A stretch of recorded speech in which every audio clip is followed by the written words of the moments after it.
No. You see, the term death, I told you, yes, immortality means someone who is not subject to death. The term death means separation of the soul from the body. Does that happen to us and to Jesus Christ? It Yes. does, but Does that happen to the Father? No. So who is immortal? yeah, but It's clear cut, man. Come on, Yeah, but- don't fight it. The more you fight it, the more you dig yourself in. You know? I tell you, I tell you why. It has to work because if otherwise Jesus wouldn't be a true representative, and God. It has to work by you having to contradict your logic.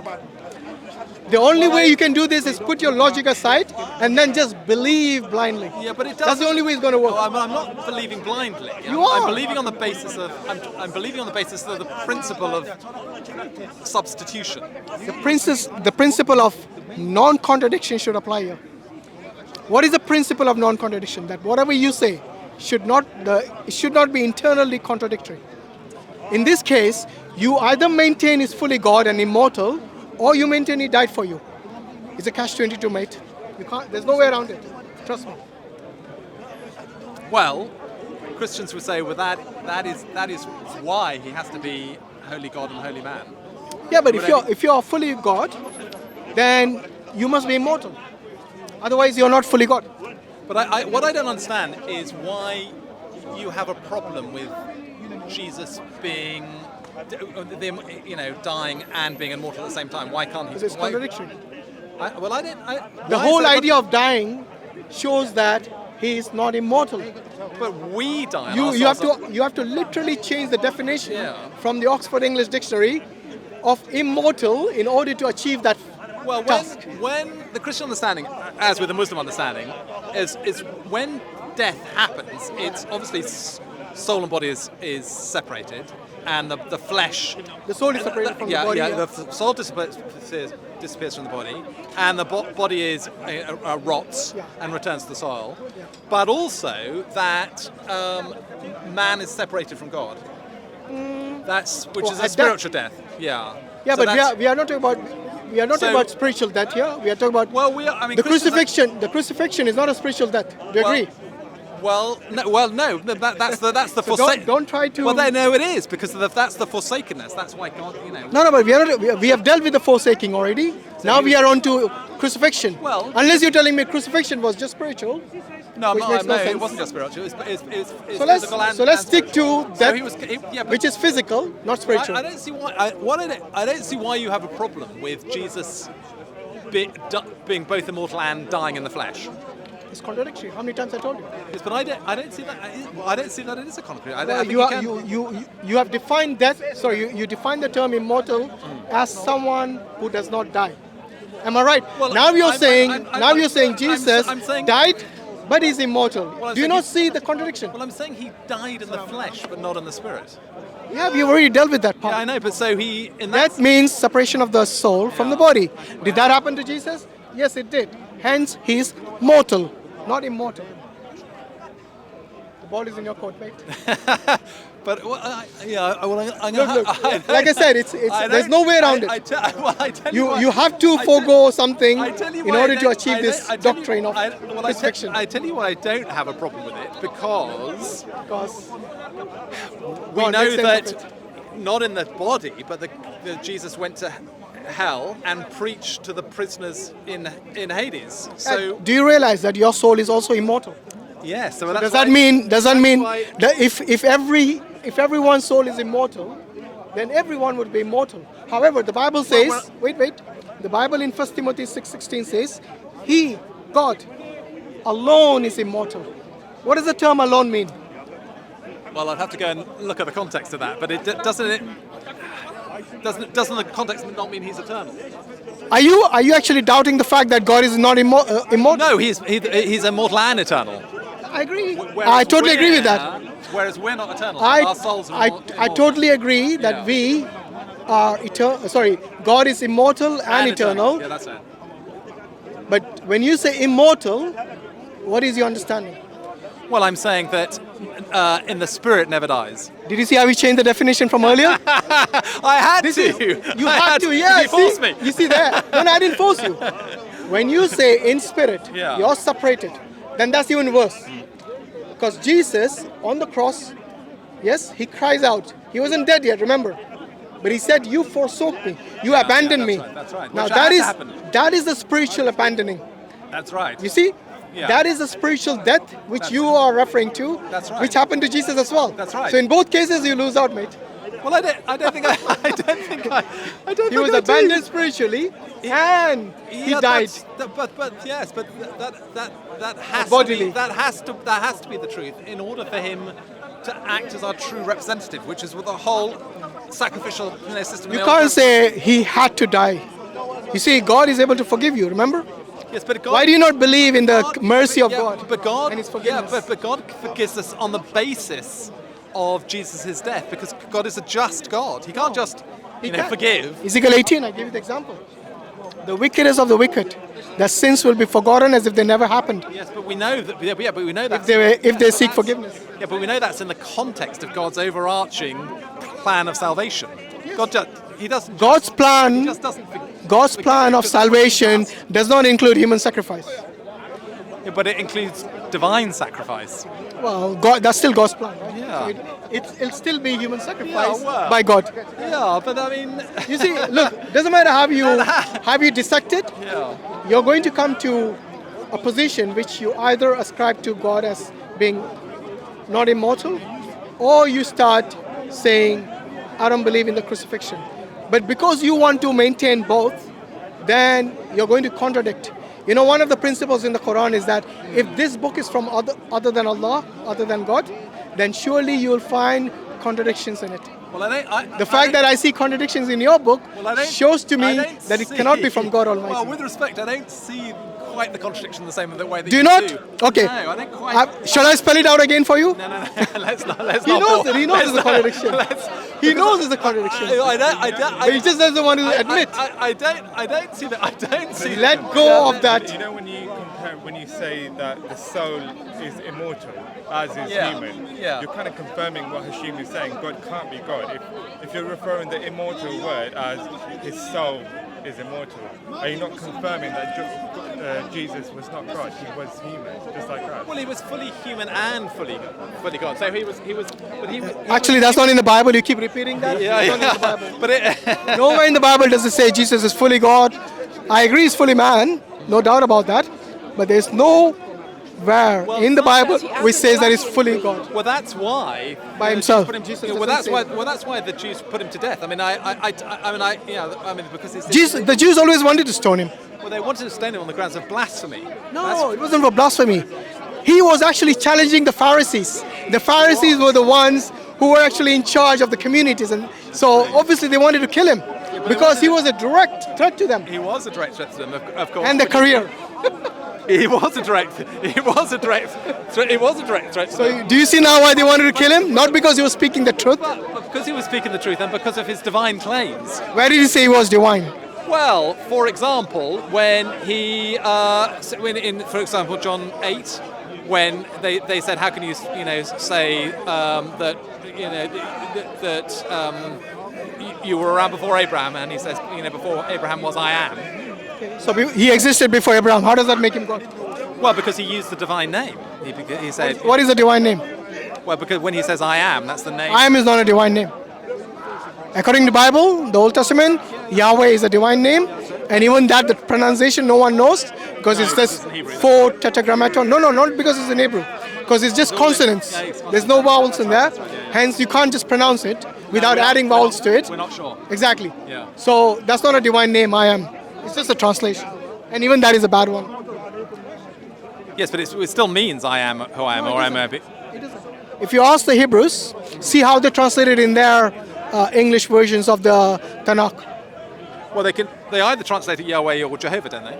No, they basically just say he is or he always was, something like that. Not I am. Yeah.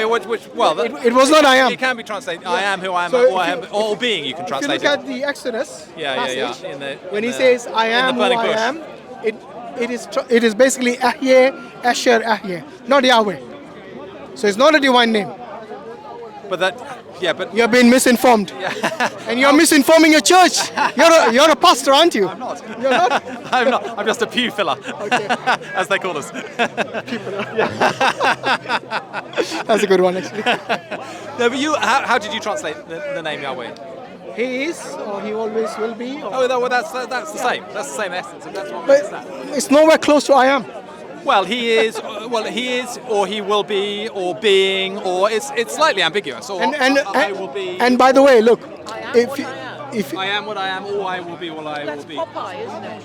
Popeye the Sailor Well, maybe that's where Popeye got it. brings back memories. And the Sailor Man is, I think, it's Popeye. Yeah. So basically, look, the fact is, the term Yahweh is nowhere in the New Testament. Nowhere, not even once. No, but In the Old Testament, it appears more than 6,000 times.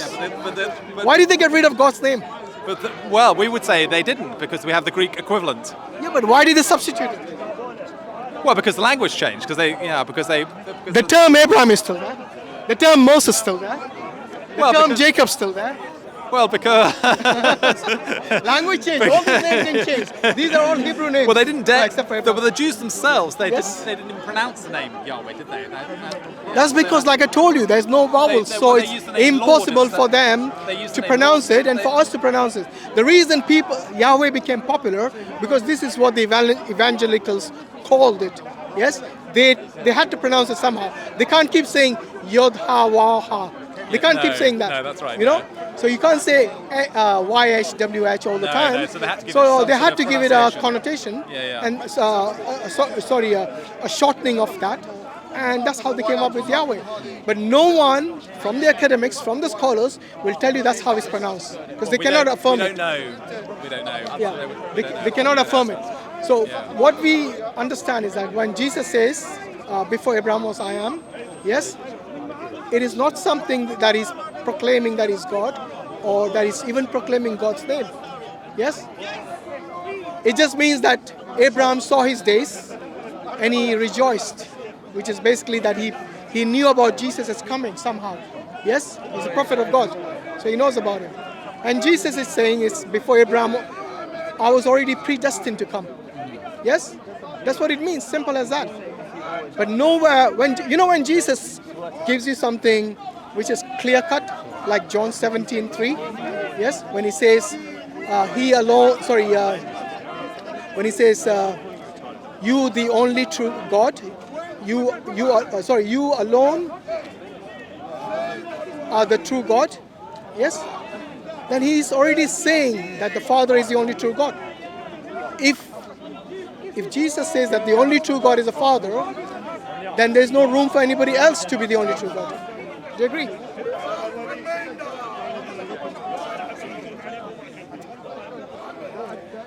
Admit it.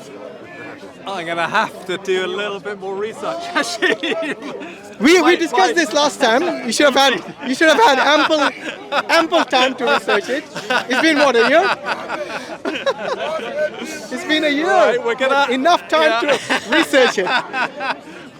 Well, the Timothy thing is very interesting. I'll tell you what. Look, one thing I learned when discussing religion, we have to be true and sincere to ourselves. Yeah. Because if we are going to not be true and sincere to Yeah. ourselves, Yeah. then you're going to fall in your own eyes. You're Yeah. going to dishonor yourself. Yeah. If you're given explicit passages from the Bible, yes, from Jesus Christ himself, where he says that you, the only true God, and Jesus Christ whom you have sent, in John 17:3, then it's clear cut. There's no ambiguity there. That the only true God is the Father. And Jesus is the Christ. Yes? And as Muslims, we believe that. That is actually the Shahada of Jesus Christ. Yeah. So he's declaring that the only true God is the Father, Yeah. and I am the Christ. Just like we say the only true God is Allah, and Muhammad is his messenger. You see? This is the Shahada of Jesus Christ in your Bible. Yeah. And you Trinitarians go against it. We do, Unfortunately. and part of the reason we do is because of the resurrection appearances, which we feel confirms the divinity of Christ. That How does the crucifixion, resurrection do? because It shows his mortality and hence Yeah, not but divine. because only a perfect divine person could accomplish, the victory of the cross. What was the victory on the cross? Well, He said God abandoned him. That doesn't sound like victory to me. It Sounds like somebody lost faith in God. It was victory because he defeated the devil, and How did he defeat the devil? because the devil has human beings in his thrall, and we live in a world. The Bible talks about the Bible being the prince of this world, and he broke his reign and his rule by destroying his grip on human beings because What was his grip on human beings? because the punishment for sin is death, and Are you saying he had grip on death? well, he knows that he can tempt all fallen human beings to sin, and that the consequence of that is death. And So what was the grip? What was the grip on human beings? I want to know.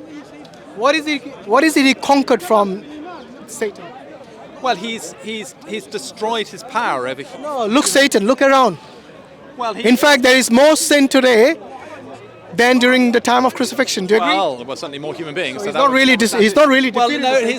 he's defeated. made him more bold. He's defeated his rule, his reign. His reign is still here. Well, but still ruling. Well, the Christians understand that he knows he's defeated power. So the examples. No, but I want to know how. You see, you're making So- all these claims that he's defeated the Satan. To me, the Satan is pretty strong still. Oh yeah, he's Yes, still strong. he's as still Hitler deceiving was- people. as He's Hitler still- was after. he's still, as Hitler was after deceiving people to do evil, D-Day. That's right. So, but after. So how? What is it that Jesus defeated the Satan on? Well, because he broke the power of sin and death. How? Well, There's still sin in that. How? Well, yeah, not ultimately though. Ultimately, there's no, So, but because of his resurrection from the death, he showed that there was a hope for human beings beyond just sinning and. There was always hope for human beings. That's what all the prophets told their fellow men, that have hope in God, believe in Him, and you will have eternal life. Yes, but I mean, That was Christians. always there. Yeah, but Christians would understand that the the basis of our hope is the resurrection of Jesus Christ from the dead, and the But resurrection. you see, I want to know, what is it that the Satan defeated? Sorry, not Satan. What is it that Jesus defeated the Satan? Well, his power over human beings. But the Satan still has power. Well, he does, but he's like a defeated. How? Look around. Well, yes, but Sin has actually increased Well, sure. drastically Well, since then. I agree with that because there are more human beings than that. So of course, Even then, sin has never stopped. sure, sin has never stopped. But it's the Look. It's Let's be fair. If that is what Jesus defeated the Satan on, then Jesus failed. well, Because sin is there. ultimately. And the Satan is still kicking around. the battles still rage, of course, but the war has been won. No, So the war hasn't been won. Well, so the example is often If the given. battle is still raging, the war hasn't been won. Well, in effect, You sound like George Bush now. After he declared, "We won," and then the war went on for 2 more years. well, the example that's often given is in the Second World War at the D-Day landings, when the Allied troops invaded France, Hitler knew his game was up, and when Jesus dies on the cross, Satan knows his day. Comparing Jesus with Hitler, is it? No, I'm comparing Jesus with the Allies. He's comparing Jesus with Hitler. With the Allies, I mean with the Allies, not with Hitler. No, I'm comparing the devil with Hitler. So both Hitler and the devil knew at their own D-Day. Yeah, but you see, Hitler is dead. The Satan is not. No, not yet. Not yet. Because So you cannot use that analogy Not yet. with the Satan. Not yet. Well, Look, if the purpose of Jesus was to defeat Satan and destroy his career, then He failed. he wouldn't be deceiving people after that and indulging them in sins and in evil and so on. The fact that not only it has increased dramatically, yes, but if that was the objective of Jesus, then he totally failed. Well, he didn't because he has yet to come again. which Muslims believe. So until now he failed. So, He's well, it's until not he comes back, he fails. it's because Yeah. because It's like, when you are actually recording a movie. Yeah. You take one, it doesn't work, then he's got no, take it's two. not. It's not a take two. It's because the declaration has been made. You're the one who brought the point up, not us. Because the victory has been declared. What but it victory? Where is the victory? hasn't Where is the victory? It hasn't been consummated. That it Hasn't been consummated. Is it a marriage? Well, sort of. It's a sort of What? We got the devil in this wedlock. I don't know where this marriage is headed. If it was a marriage. So Ed, look here, Ed. There are certain things that you really need to take on board from your own Bible. I do listen to you, Hashim. You know I do. Yeah, but And what's the name of your colleague? Mansur. Mansur. Mansur. Mansur. So Yeah. have a think about it. And I know it's been a long chat again. It has. We always enjoy the chats with you. I do enjoy the chat. You're a with you. true gentleman. Yeah, no, I do enjoy it. Even though you don't admit when you're wrong. Well, I don't quite accept some of your premises, but yeah. Yeah, we what you finished. consider to be a contradiction, We finished, I don't see bro. as a necessarily Yeah. contradiction, but yeah. Okay. Yeah. But he's close to admit his failure. Well, the day he admits that there is truth in Islam and the only way to I salvation is do admit there's truth in it. Why didn't you read Of the course. Quran, Ed? Come I on. have read the Quran. You I have? read it, but only in translation. I'm sorry to say. Yeah, sure, no problem. I have read it. So why don't we discuss the Quran next time? I haven't. I still can't read in That- Arabic. Your homework is to find questions or read the Quran and ask questions. I need to do more work on the Ask Bible questions. first before I do work on the Quran. You've read the Bible, Well, I know, I have read the Quran. You just challenge. Completely. Read the Yeah. Quran and then challenge it. Come here and challenge it. Yeah. Why is this so? Why is this so? Yeah. All right, no problem. Thanks a lot, Ed. Yeah, good to see you. Appreciate it. Yeah. Do you want to give a message to happy our Easter break. viewers? No. If you don't I'm mind? shy. I'm shy. You know that. Come on, you're anything but shy. Good to All right, see you. take care. Okay, cheers. Bye. Take care. All right, Jazakallah khair, guys, for watching. Ramadan Kareem to all of you. It's still Ramadan here. Alhamdulillah. Keep us in your du'as. And inshallah, try to make the best of this Ramadan. And do pray, do fast regularly, and do read a lot of Quran. Because all this will be rewarded multiple times. And inshallah, this will benefit us all. Jazakallah khair. Assalamu alaikum wa rahmatullahi wa barakatuh. In the sewer system.